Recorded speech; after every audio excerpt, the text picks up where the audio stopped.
দেড় মাস আমরা কোনো গোসল করতে পারিনি, এমনকি টয়লেটের পানি পর্যন্ত আমাদের ছিল না। আমরা পানির জন্য, খাবারের জন্য আমরা সবসময় কান্না করতাম। সোশ্যাল মিডিয়ার মাধ্যমে এই জাহিদের সাথে আমার পরিচয় হয়।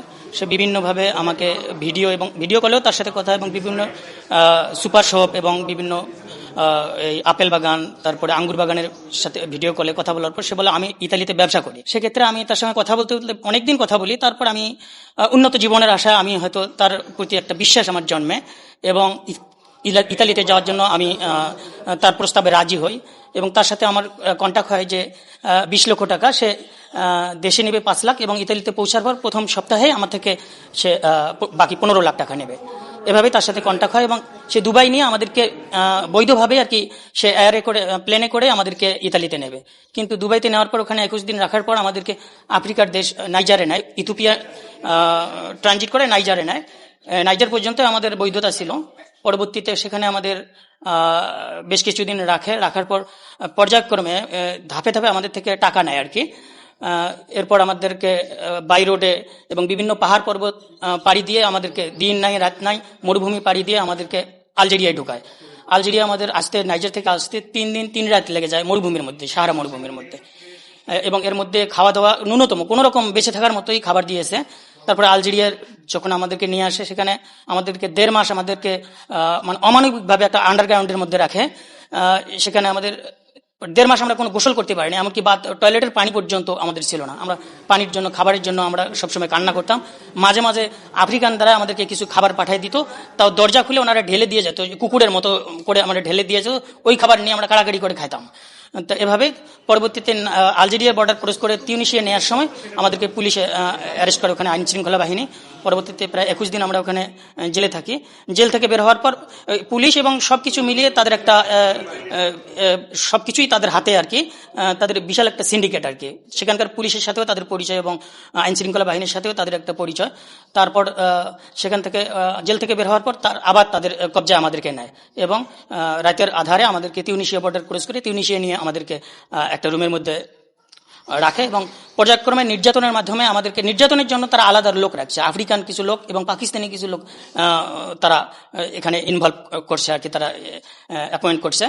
তারা আমাদেরকে নির্যাতন করে এবং সাউন্ড বক্স বাজিয়ে আর কি, আরবি সং দিয়ে মুখে গামছা পিছিয়ে তারা নির্যাতন করে যাতে সাউন্ড বাহিরে না যায়। এবং এমনকি উলঙ্গ করে পর্যন্ত, উপরে উলঙ্গ করে, যারা টাকা দিতে রাজি না হয় উলঙ্গ করে ভিডিও কল তাদের পরিবারের কাছে দেয়, এবং তারা এইভাবে নির্যাতন করে, যেগুলো মানে বলার মতো না যে কি নির্যাতন ওখানে হয়, মানুষ মনে করে না তারা। এভাবে আমাদের টাকা নেয়ার পর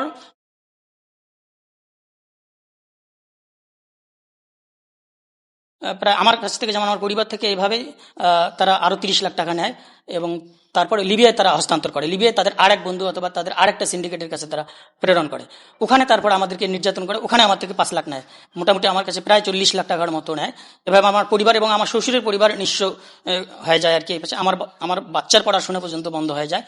পরবর্তীতে সেখানে আমরা গোপনে একটা ভিডিও করি, আফ্রিকানের মোবাইলের সহযোগিতা গোপনে একটা ভিডিও করে আমরা বাংলাদেশে আমাদের এক পরিবারের কাছে পাঠাই, এবং আমাদের সেই পরিবার সংবাদ মাধ্যমে সংবাদকর্মীর কাছে এটা প্রেরণ করে, এবং এটা ফলাভাবে প্রচার করে, এবং প্রিন্ট মিডিয়া এবং সোশ্যাল মিডিয়া বিভিন্ন এটা এবং টেলিভিশনে এটা প্রচার করে।